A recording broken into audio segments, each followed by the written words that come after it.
Dear Hasbro shareholders, Wizards of the Coast did nothing wrong. They just did something incredibly stupid. Right. So, all the passion, vitriol, everything that's going on right now is driven because there is such a tight-knit community around D&D. Now, shareholders for Hasbro, Wotc, whatever. It's fine. Wizards of the Coast has a fiduciary duty to make money, and there's nothing wrong with that. Actually, I think most of us in the hobby want them to make money. Me personally, I want Wizards of the Coast to make money. However, you have to do it in the spirit of the principles that have been established by Wizards of the Coast and the brand Dungeons and Dragons in general. So, one second. As any good pen and paper RPG enthusiast, I have notes that are handwritten. So anyways, let's talk about ways that Wizards of the Coast can make money with Dungeons and Dragons. So, first of all, it's been discussed before, I think, in some articles somewhere. See if I can find something. Maybe. Dungeons and Dragons as a lifestyle brand. So you have lots of lifestyle brands. What is a lifestyle brand? It's basically like this, okay? You go up and ask somebody about them. So it's like, hey, John Smith, the orc, tell me about yourself. And they say, I work for a accounting firm, and I'm married. I have 2 kids. Oh, and on the weekends I like to play Dungeons and Dragons with my mates. That's a lifestyle brand. It's something that comes up in normal conversation. And if you've ever met the D&D or TTRPG enthusiast in real life, it's something that comes up. We're proud about it sometimes. So lifestyle brand enthusiasts like to have swag involved with their stuff, their lifestyle, as a TTRPG enthusiast or whatever. Dungeons and Dragons nerd. I'm a Dungeons and Dragons nerd. What are some things that you can do with a lifestyle brand? Just sell swag. Honestly, you go to the website and it's hard to find anything there. All you got to do, I mean, this is one of the easiest things, and it's the most common thing I've seen. The original advanced Dungeons and Dragons artwork of the guy with the shield and the sword and the dragon and its red background. Put that sucker on everything. People will buy it. It looks cool. It's retro. It's hip. Hipster.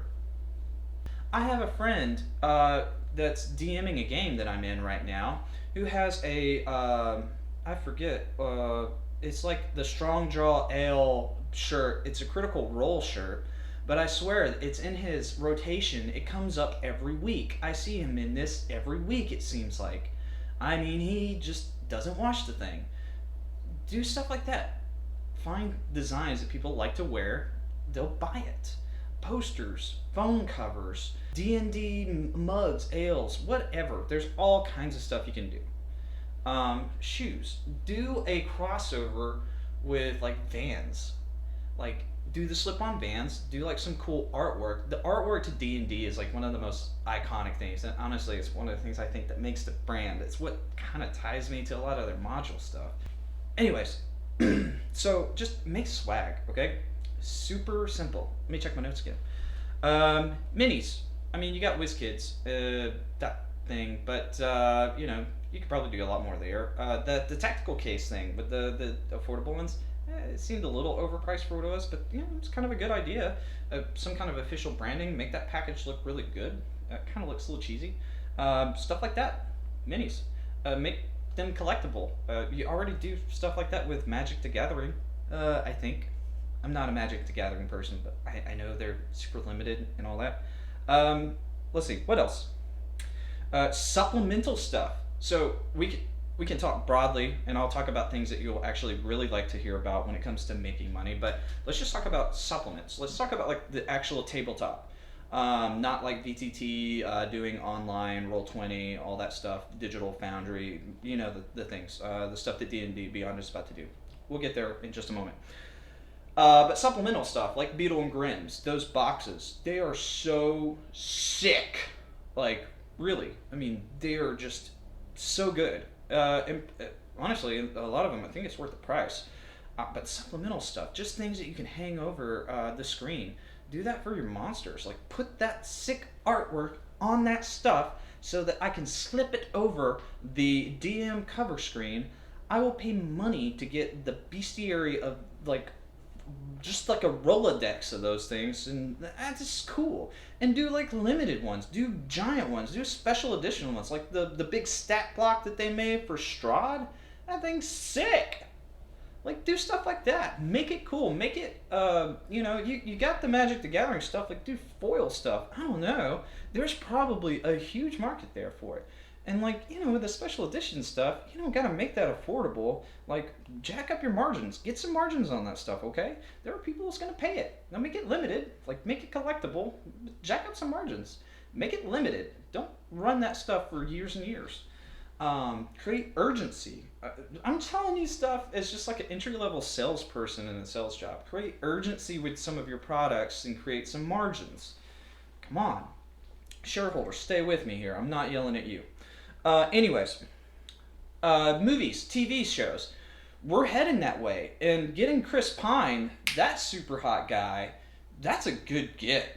People like Chris Pine. Movies, TV shows. That stuff, it's just prime. You have all of this D&D lore. Like, let's just talk, you got like Tiamat, you got Vecna, Strahd, all these super big characters. Not to mention all the stuff like in Dragonlance with Paramount Plus, probably a good way to go. Netflix, that would be big. Hulu, probably also big. Possibilities, they're there. Pursue that. But, big booty butts, you probably messed that up. All this stuff has happened. Everybody's really pissed off. A lot of those people are going to go watch the movie, probably not going to go watch the movie anymore, out of spite. And that's sad. I wasn't super excited about it, but I wanted to go see it just because I was like, man, it's Dungeons and Dragons. It'll probably be good. Like, good as in, like, it's a B-rate movie. B-rate, like, not as in like a B movie, like you normally talk about B movies, but it'd be a good enough movie. It'd be a good popcorn flick, something fun to go watch with the buds. Nothing, it's not like going to watch Lord of the Rings, and that's probably a good way to go. You don't want to make Lord of the Rings. You want to make, I don't know. You could do a whole cinematic universe there, maybe. There's a lot of stuff you could do in that sort of media, but quality of life stuff. Here's a big thing that I saw. A lot of DMs are the ones that are buying most of the stuff. Yeah, we're the ones buying most of the stuff. But create things for your players. I know there's stuff like little cards, magic items, things and stuff like that. But there's a few other things. D&D Beyond. We'll get there. Patience, shareholders. But just like little paperback booklets. Like, let's say someone's like, yeah, I want to be a cleric. Make like little paperback booklets and stuff that like the DM can buy and just give to people. And it's like has all the class stuff like all in there, and just they can just fill in a few things and just make it super simple, super easy. They got all the stuff there in a paperback form. It's something. It's cheap, so it's not a lot people can lose. If they can buy it for like $5-10, something. A big one. This is a big one. DIIICE. I don't know if many of you shareholders are familiar with the term dice goblin, but it's a term that we have colloquially give to people who buy dice, more dice than they actually need. So we're talking about copious amounts of dice. And I'm not talking about spending $10 on a set of dice. I'm talking about people that drop $30, $50, $80, $100, $200, $500. I'm not talking about in total either, on one set. Like precious gems and minerals and things like that. Maybe not precious, but like quartz, marble, really interesting materials. Wood, bone. I don't know if you want to get into the bone. They're there though. That's a market apparently. They're really expensive. Don't know about the margin, shareholders, but they're there. But there's a few. There is a few sets of dice I've seen. And actually, there's something on the website where it seems like you can click a link, go to it, but it's like in perpetuity, just loading. So I can't get to a place where I can buy dice. I found 2 sets, and they're really boring, like super boring, like omega boring. Make these things sexy dice. Those are 2 words I'm sure, shareholders, that you never thought you would ever hear in your life, but that resonates with some people. Okay, you can make a lot of money off of dice. What else? Actually make a good module. Now, I know modules, the adventures, those kinds of things, those are kind of your loss leaders. But if you make one, like say in the vein of Curse of Strahd, which is very widely beloved, but it is very kind of particular in what kind of adventure it is, make something in that realm of quality and ease of use for both the players and the DM, and support it with those extra things like the little quality of life things that we're talking about that makes it that really immersive experience that can both integrate with the VTT stuff and at the tabletop, giving options for that outside of having to spend omega bucks with Beetle and Grimm and the third party companies. Doing something like that will both buy goodwill and probably send a signal to people that, hey, these modules from Dungeons and Dragons are actually of quality that I want to buy, versus getting the reactions people are giving to something like, say, Spelljammer. That's something. Anyways, let's go to the big one. Shareholders. Let's talk about your big money maker. Big money maker. And everyone knows it right now. D&D Beyond. You spent nearly $150 million on this sucker a year or 2 ago. It's time to start cashing in on this bad boy.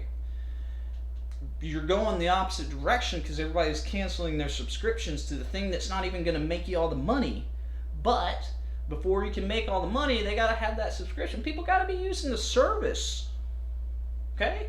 Here's how you do it. I know, and I'm gonna do this to where shareholders are super excited about making this money, and that the players are like, oh yeah, that would be kind of cool, and I would not mind paying $1, $2, $5 maybe even for this kind of service. But this is how you do it. You got this virtual tabletop that's coming, and there's actually a lot of stuff there with VTTs. It's very accessible. So, personally, like, I have a bunch of friends that I love to play D&D with.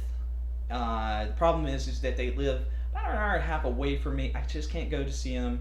And we play pretty much exclusively on a VTT most of the times, because that's just what's accessible. It's what lets us play every week. Because I just don't have that capability to go just drive and go see them. It's great. Love it.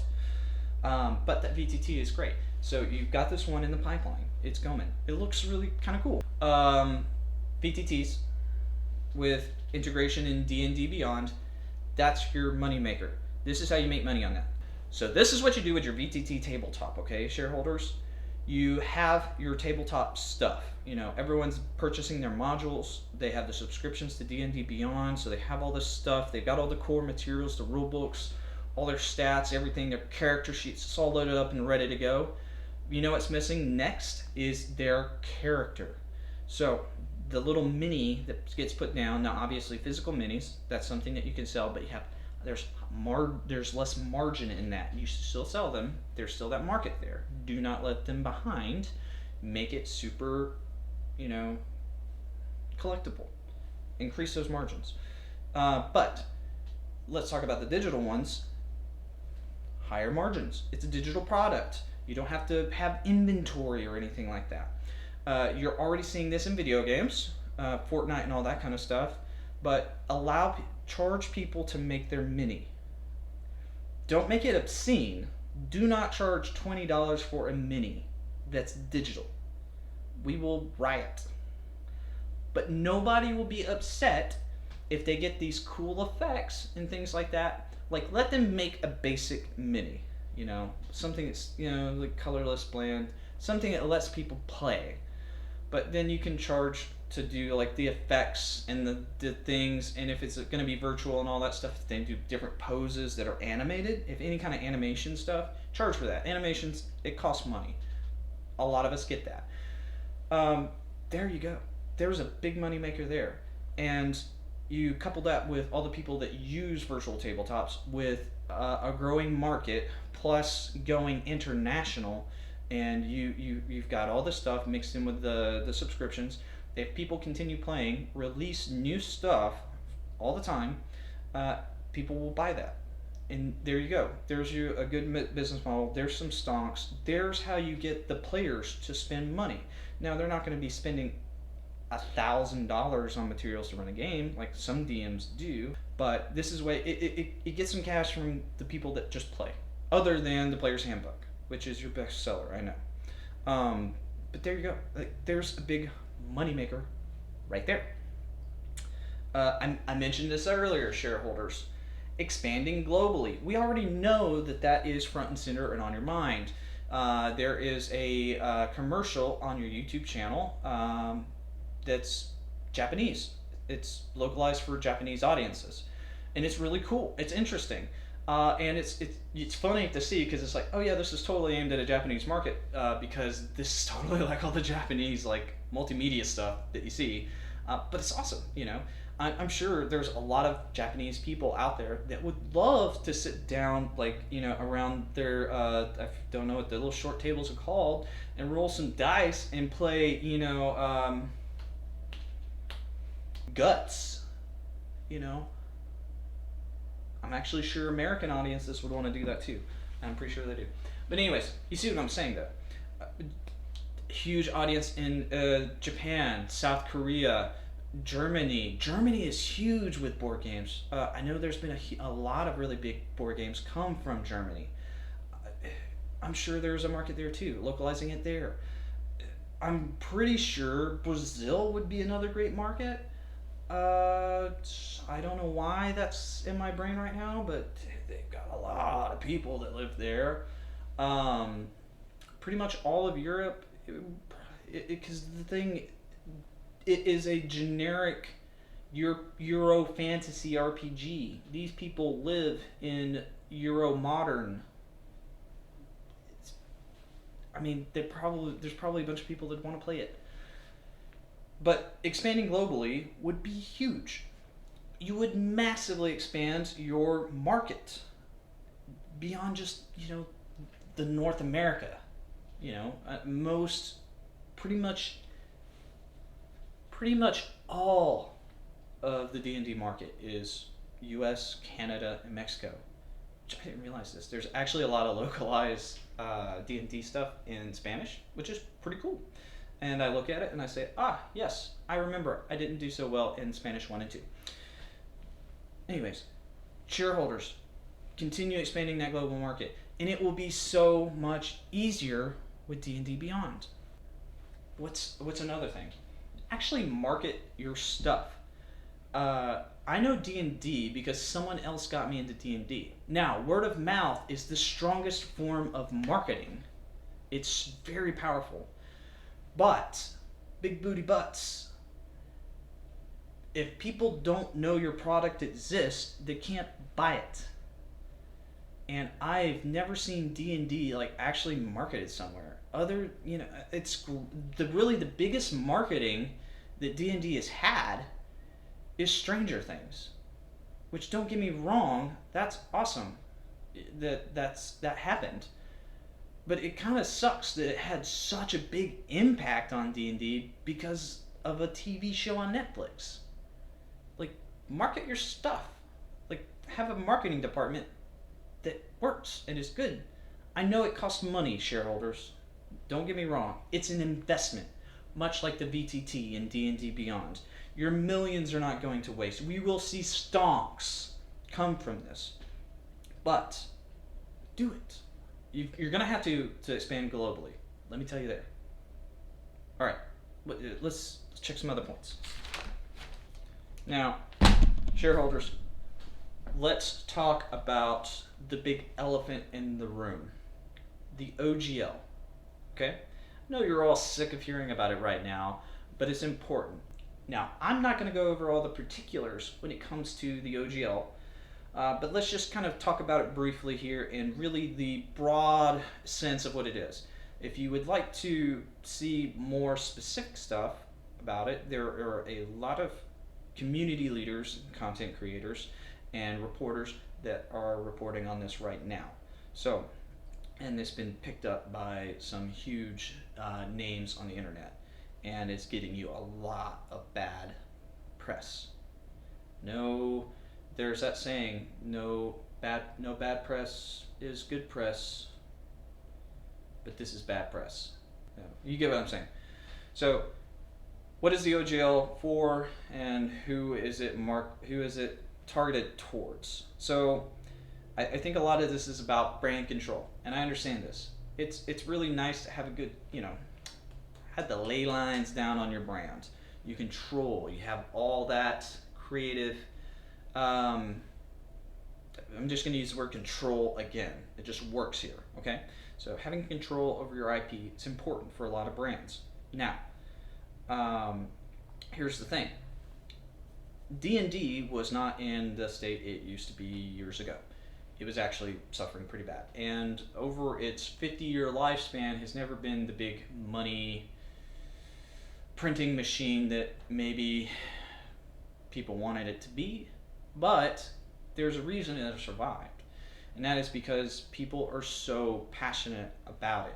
Because there's nothing really quite like it, and it's this unique experience. And I won't really get into this. I might make another video about this if I don't know if people actually are going to watch this. I just want to throw my voice in the pile, but it's really important to a lot of people. Yeah, it's such a fun hobby that a lot of people just never get until they actually do it, and they're like, wow, there's nothing like this. So controlling the IP is pretty important, but what's really made Dungeons and Dragons what it is today is this third-party contribution that's been made through the original OGLs with like 3rd and 5th edition. And that's really what's kind of propelled it, because your loss leaders, like the modules and things like that, the story modules and all that, you're not really making money on that. So like, why don't you just let these other people who love the game, who know how to do it and are really good about it, do that, and let them make money on it? And that's kind of what has happened. And now this is sort of being threatened. So, and your own modules here, as of late, have not been that great. So the community is saying, huh, that's not right or good for us. And they want you to do what's right by them. If you want their money, do something good. Or have something available to them via the third parties that is good. And the third party stuff is just sick. It's so cool. Like, let's just talk about some of this, all right? I made some notes here. It's really great. Steinhardt's Guide to the Eldritch Hunt by Monkey DM. This module looks sick. Super sick. Like, have you ever played Dark Souls or Bloodborne? It's that, but D&D. It's sick. It looks so cool. I'm gonna buy it. I don't think it's fully out yet. And I just found this not too long ago. Like, and I'm like, oh, I have to have this. It's awesome. Pretty much all the stuff from MCDM, like Stronghold and Followers by Matthew Koval. That stuff's awesome. Stibble's Codex of Companions by the Roomsmith. That's a YouTuber. Stuff's just really cool, and it's all very different. It's giving people something different that regular vanilla D&D is not giving them. Steinhardt's Guide gives you that sort of like dark fantasy flavor that's like extra dark, and of course the rules and stuff too. Stronghold and Followers, it's kind of like stuff to do with strongholds. It's cool. Stibble's Codex of Companions. People, I don't know if you know this, investors, shareholders, but there's this thing that happens when people do D&D groups. They find a cute companion character and they want to take them along for the ride. It's just something that happens. I don't know how to explain it, but you find this like adorable looking monster and it doesn't try to kill you, and people are like, oh. You're now my best friend. Top. A few others: Grim Hollow, Dungeons of Drakenheim, Twistern Taverns, Questonomicon. There's a bunch of stuff, a whole lot of stuff really. But one of the things that's happening is the quality of these third-party things are so good that it kind of makes some of the actual D&D offerings from Wizards of the Coast look sad in comparison, and you can't do that anymore. I think one of the things that might be important, like right now we have, Spelljammer came out and we got Dragonlance coming out. Read through Dragonlance, looks kind of cool. Spelljammer, I've looked at it, but it kind of looks a little weak. I'm with a lot of other people on that. D&D in space, cool, but give me some more. If you want to focus on a module, like really focus on it. Make it good. Give everybody the tools that they need. Don't give people room for these things. Now I know it's expensive to print these books, maybe not the PDFs, but it's expensive to print these books. So instead of trying to release a huge quality of them, or I'm sorry, excuse me, a huge quantity of them, like take it back. Take back the quantity, up the quality, and that'll be a huge thing. I promise that if you focus on quality of a product, it's always going to be better. Couple that with marketing and all that good stuff.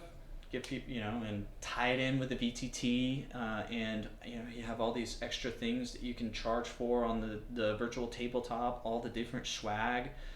There's a lot of things that go along with that, beyond just the module sales itself.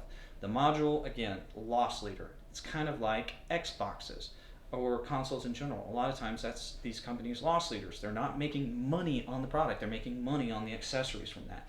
You have to make money on the accessories. The module is to get people in and to continue using your product. But if you make crappy modules, people will look elsewhere for them, and they are. With these guys, Steinhardt's rules for the Bloodborne hunt that's awesome. And it raised quite a bit of money. There's obviously a need for high quality modules like that, and people are willing to spend the money on it. So, honestly, I know some of the money that's being spent on these is small potatoes in comparison to what you can make in that, but people are wanting that. So you can still have a little cut of that pie and coexist with these other people all at the same time. They're a little bit more niche now, and you can be more broad with the appeal, I think, Shareholders, and still do good. Who is the OGL really after, beyond the control aspect of it? The big name in the room really is Paizo. And they're kind of your biggest competitor, but I think they're a competitor, but they're really almost like a partner. It's very odd because they've helped to sustain the tabletop genre through the last few decades. They've been there. They've helped do that. A lot of people behind it are some of the same people that were a part of D&D, if I'm not mistaken. So. Paizo being your biggest competitor, that's kind of who is above that $750,000 dollar amount that's been put in the OGL. I mean, that's who that affects. Now, obviously, future companies and all that, but it really kind of wards off any kind of cooperation, I think, otherwise. And I think you could have actually fostered a relationship with them going forward with the OGL.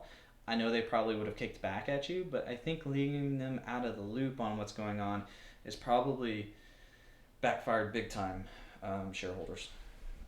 So that's really who it's kind of going after. All right. So the reason why I wanted to make this video, Shareholders and community members of the TTRPG community, D&D, Pathfinder, Call of Cthulhu's, whatever, is they messed up. Big time. Big mess up. So what now? Obviously, there's been a lot of stuff going on. I think, for me personally, I still want to be involved with D&D. It's such a storied legacy. The lore, the art, the idea of D&D beyond just D&D is still there, but just D&D itself, I still want to be involved with D&D. I don't not want to play D&D anymore. If I have to, I won't. but I want to return to it. The problem is leadership messed up. So how do we fix it? Obviously, maintain the OGL as intended, as it was originally written. Legalese aside about whether it's irrevocable or in perpetuity or whatever nonsense, make it the way it was intended to be done with D&D going forward with the next edition of D&D 1.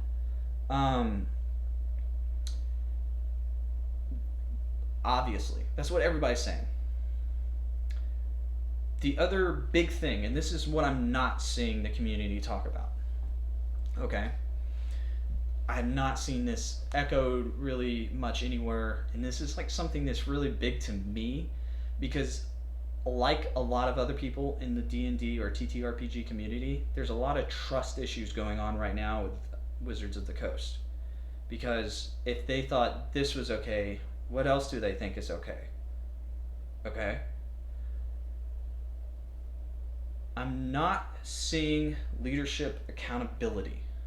We've gone weeks with the leaks of OGL 1.1 with very little communication from anybody within the company, because these people that work there value their jobs. They're not really a part of this. This is a leadership thing.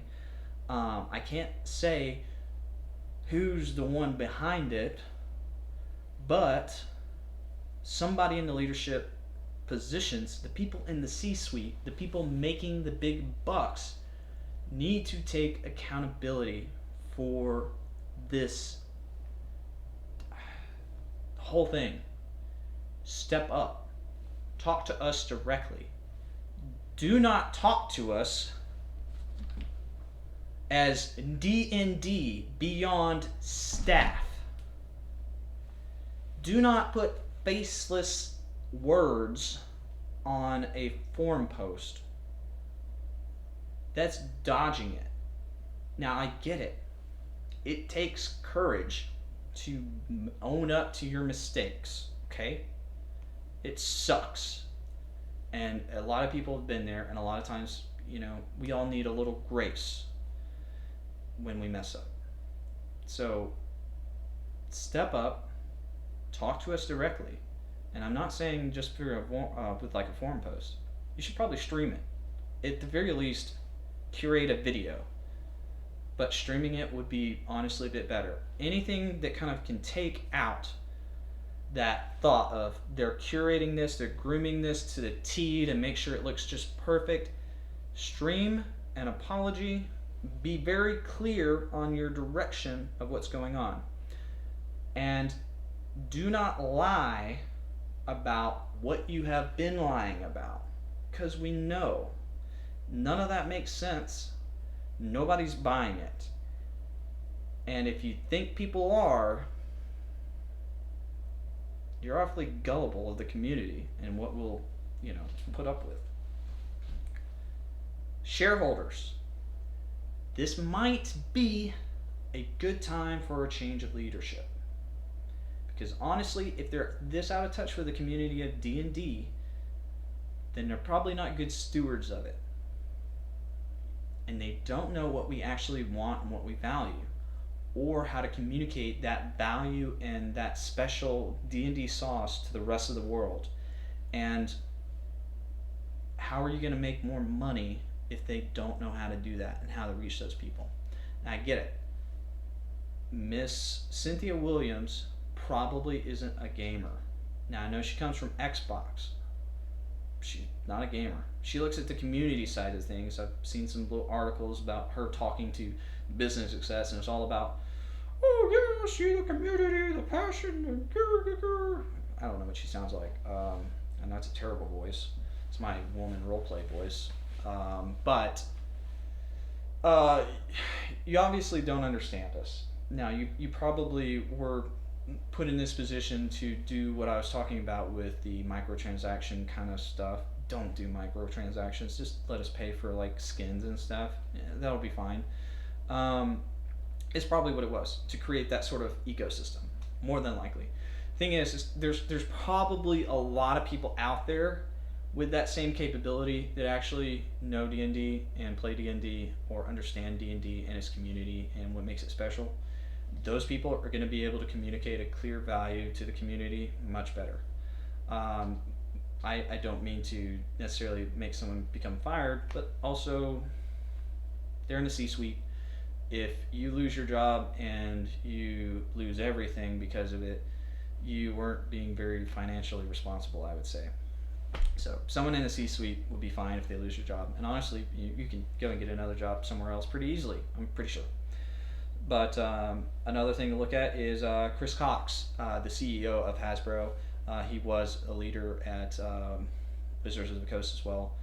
Maybe worth looking into his leadership as well, as a steward of the franchise. As CEO, he's above Miss Cynthia Williams, and I would also call that into question. So leadership is, all of this stuff that's happened is not because of Wizards of the Coast personnel doing this. And if leadership thinks it's their fault or they think it's the community's fault, that's a bad leader. And really, they should both take a page from Jocko Willink's book on extreme responsibility and really own up to it. Otherwise, we're never going to trust them again. The next alternative, if we can't trust them again, is the Open RPG Creative License, which is org. So we're already on board because that's just awesome. So this is from your competitors. That's Paizo, Cobalt, Press, Chaosium, or Chaosium. I don't know. They make Call of Cthulhu. Green Ronin, the other publishers, the small guys, small peanuts compared to you, are making it. And everybody right now is way behind them and are rallying behind those people. You've got them all, the people that made your success in the last decade, 2 decades really, coming against you. I don't know if you want that. Shareholders, you're going to need allies to make this thing global. There's this saying, rising tides raise all boats. I'm not sure. I don't remember exactly what it's saying. Grow together. You don't really have to view these people as competition. You're so much bigger than they are, and you have DnD Beyond, and you're going to have this VTT. All that stuff is beyond the funding that they're capable of. There's really nothing to worry about. Everything you're doing is small potatoes. The small amount of money that you're trying to gain here, or that leadership might be trying to gain here, in terms of the control and maybe the royalties from it, is such small potatoes compared to the actual harm that can come from all this in this moment right now. Because I'm telling you, a lot of these people are not going to forget. And it's hard to. And yeah, convenience is one thing, but an actual good game is another.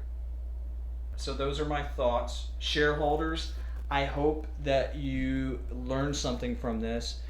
Community members, I hope you understand. And if you feel jebaited in any of this, that was through intention, because this is one video on a channel that has no videos. And I don't know, it's not really important that it gets views, but I don't like Reddit, and I don't like Twitter, and I kind of like YouTube, so I thought I'd make a video about it. And anyways, the thumbs up thing in ye old Roman times meant kill them, not they're good. So anyways, that's it. Go play Pathfinder or Call of Cthulhu, or I was going to say Monopoly, but I'm pretty sure Monopoly's Hasbro. So maybe start throwing out Monopoly. All right. Bye.